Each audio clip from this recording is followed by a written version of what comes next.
Welcome to the Polish Center of Discovery and Learning here in Chicopee at 33 South Street. Let me tell you a little bit about the place where we are. Number one, we're on the grounds of what was the first Catholic church in the diocese of the city of the Diocese of Springfield. They started not too far from here in the 1830s in a small wooden structure, and then they built a little bit larger structure, and then they built a church next to us in 1860, and they built this building in 1867 in a manner of a French manor house in terms of style. We began roughly 22 years ago in a small room at Elms College.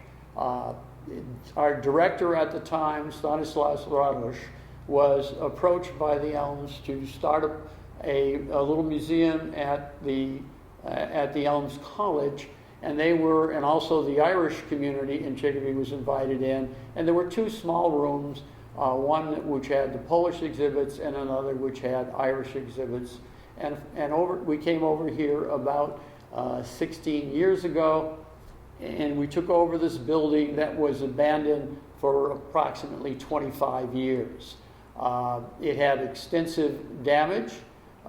Structural damage. We've replaced the floors. We did a massive amount of work here. We put close to $3 million in terms of dollars and sweat equity into this building. Where I'm standing right now used to be a radial porch that went all the way around the building. We tore the porch down, added this addition about 12 years ago. We have we had to have a street level entrance and for handicap accessible, and we also had to put in a elevator behind me. Now, why this place? Well, as a kid growing up in Chicopee, I always heard the story of the Poles were going to Chicago.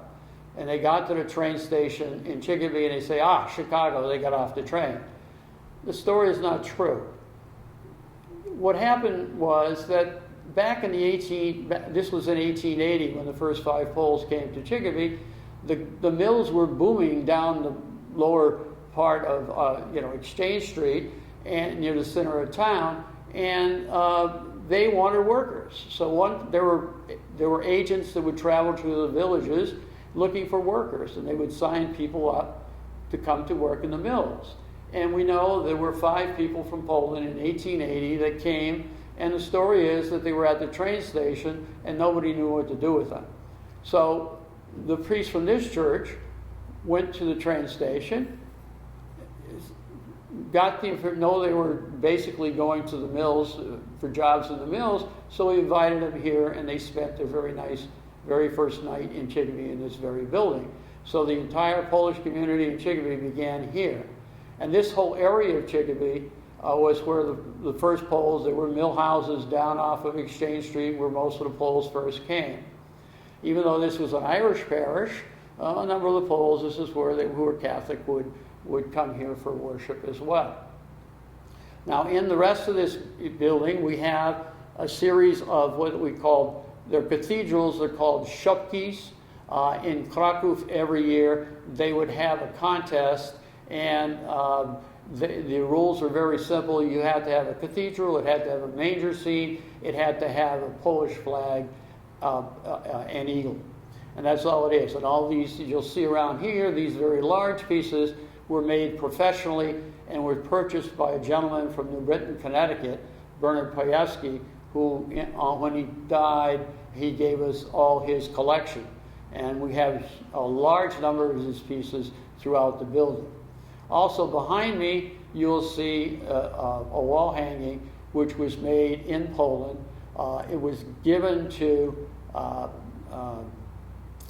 by Marek Leszewski-Las, who was the Honorary Consul General of the Republic of Poland, New England, to Kenny Lemansky, who was a state representative at the time from Chicopee, and that was in Kenny's office at the State House. And when Ken left, we got it from him.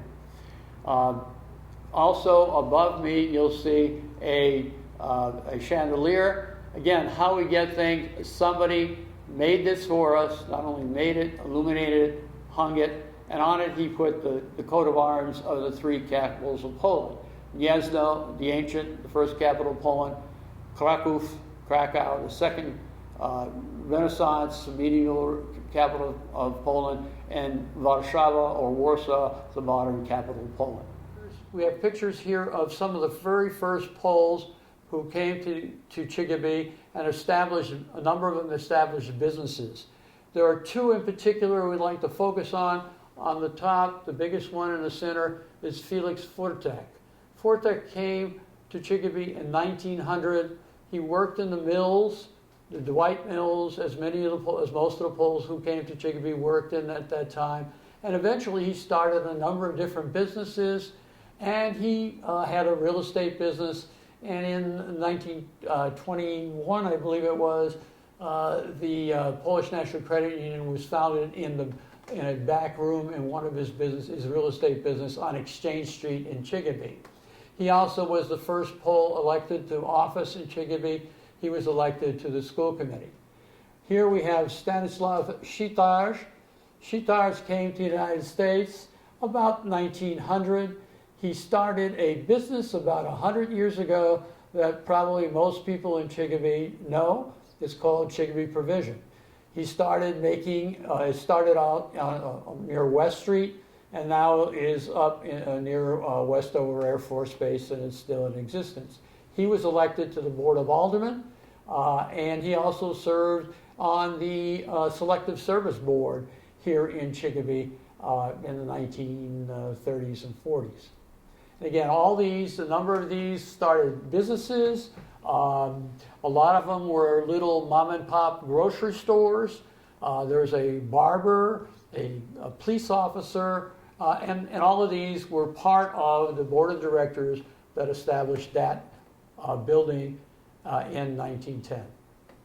We are now in our Coming to America room. It's one of a number of rooms that we have here in our exhibits. We happen to be on the second floor, and we begin with, of course, the Statue of Liberty.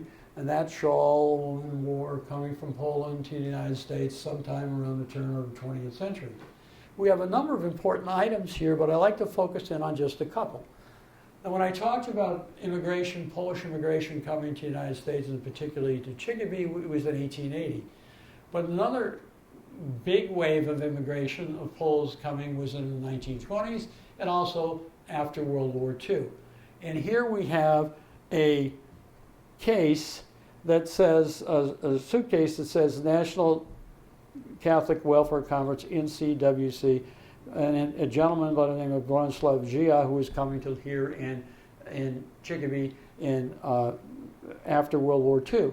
He was what was called a displaced person. When the war broke out, the Germans took 2.5 million plus Poles as forced labor into Western Europe, and the Russians took 1.5 million plus Poles as forced labor into Siberia. And some of them, once the war ended, the many ones that were taken by the Germans were left in Europe. They didn't really have a home because now Russia controls Poland, and they were displaced persons. They didn't have a particular home. The people were taken by the Russians were actually kicked out by Stalin when the Germans invaded Russia during World War II. He put a number of them on trains and dropped them off a border and basically said, get lost. We have some exhibits here in another room of people's diaries who were taken as prisoners in Siberia. Here I also like to point out this, as I said, DP, displaced persons.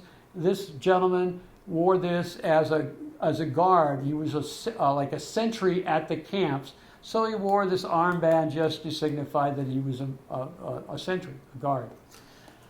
We also have a collection of things that were from the camp. Here's a young boy who was born in the camp, and there's his picture, his immunization picture, and there's his parents' picture and a plate, Dresden, 1939 in Germany with the swastika on it. So these are all souvenirs from the camps. Here we have a story of a young boy in Poland during World War II. He was about 13 years old, and it's one of these stories. It's a bang, bang, bang on the door. The father opens the door. It's the German. Give us one of your children or else. He gave them Thaddeus at the ripe old age of 13. Why Thaddeus? He was the oldest and probably would take care of himself the best.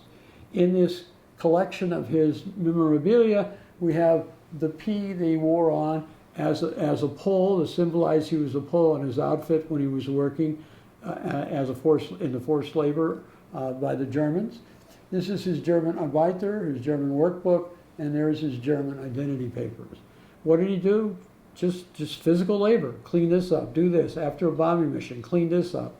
And you can imagine the horrors that this young boy, starting at the age of 13, had seen while he was working for the Germans during World War II. After the war, he went working for the United States government. There's a certificate of discharge, his identity papers, working for the United States government. And then he eventually came here to the United States. He lived 4 streets to the lights off of, on Saratoga Street. He rented an apartment and worked at Monsanto Chemical Company in Indian Orchard.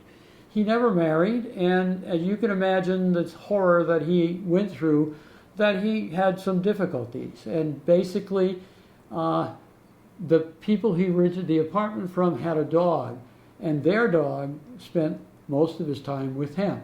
And he would walk the dog up and down the street. I've had a couple here living on the same street that didn't know that was the guy that was walking the dog. This was his story. They didn't know his story till he came here. Not too long before he passed away, we got this because the couple he rented the apartment from, the person was a volunteer here, and she and her husband got very close with Thaddeus. And he said, look, I'll give you the stuff in the museum, but the thing I want is when I die, I want the dog buried with me. The dog died a year before he did.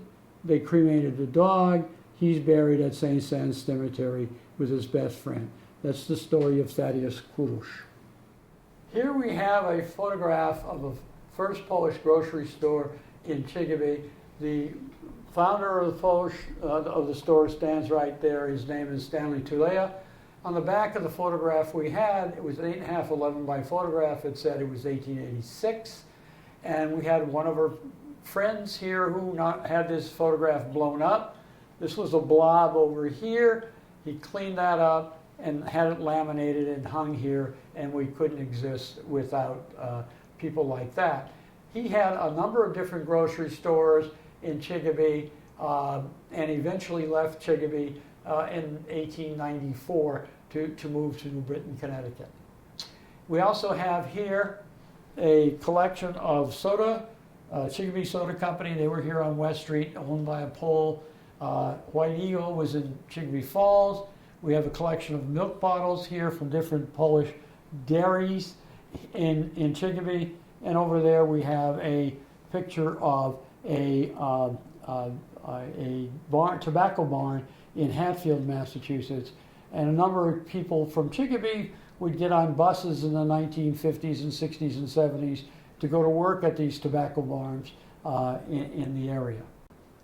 Here we have a song, words from a traditional Polish Christmas carol put together to celebrate the celebration of the first Polish mayor elected to Chicopee in 1931, Anthony Stanina. And it reads, "The Poles in Chicopee conducted themselves admirably this year in Chicopee. They elected a Pole mayor, and along with the mayor, 4 aldermen who will rid us of the necessary lords of the manor. Each alderman now say they will bring order to the city. They promise that times will change. Mr. Shitash already sells kielbasa at lower prices."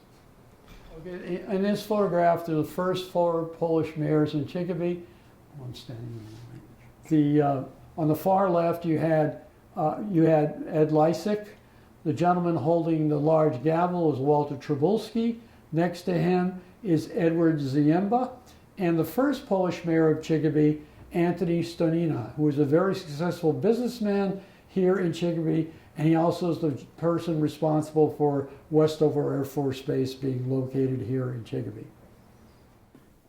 Here we have an exhibit of one of the two Polish-American women from Chicopee who were international stars. This exhibit is for Sylvia Zaremba. Sylvia was a concert pianist at the ripe old age of 5. She played with an orchestra in Boston. At the age of 10, she played in New York at the town hall, and we have the program for her performance at the town hall, and this is the outfit that she wore as a 10-year-old performing in New York City. She later on became a representative of Steinway Piano. This is a dress she obviously wore as an adult. She was represented by a talent agency in New York, and we have her niece has given us her bookings of the different places where she performed. She toured Latin America, she toured the United States, she performed with orchestras led by people like Leonard Bernstein, Eugene Ormandy, Leopold Shostakovich, all the big names and orchestra leaders in the 40s, 50s, and 60s. She also played for Harry Truman at the age of 15 at the White House, and her niece has generously given us her outfits and all her bookings for the different places she performed. We also have a small collection of photographs and programs for another well-known Polish-American woman from Chicopee, another international star. Her name is Gladys Cooktop. At the base of Zott Park today, you see there's a automobile dealership. When she was growing up in Chicopee, her father owned that. It was a Chrysler dealership. It was called Cook Motors. She was a soprano. She performed at the Metropolitan Opera in New York. She was a lead soprano at the Berlin Opera for a number of years. We've just been given a collection of photographs, her in costume and the various roles she performed. And also we have some souvenir programs from the Metropolitan Opera, and hopefully we'll have those on display at some time. This is a small portion of what you're going to see here when you come to visit the Polish Center. We have 3 rooms of displays. We have a number of different things that you will not see any other place in the world, I guarantee you that, or we have 1 or 2 of them. Please come join and visit us. We're open Monday through Friday, 1 to 5 p.m., and we make special arrangements for groups, for special group tours here at the center. Thank you.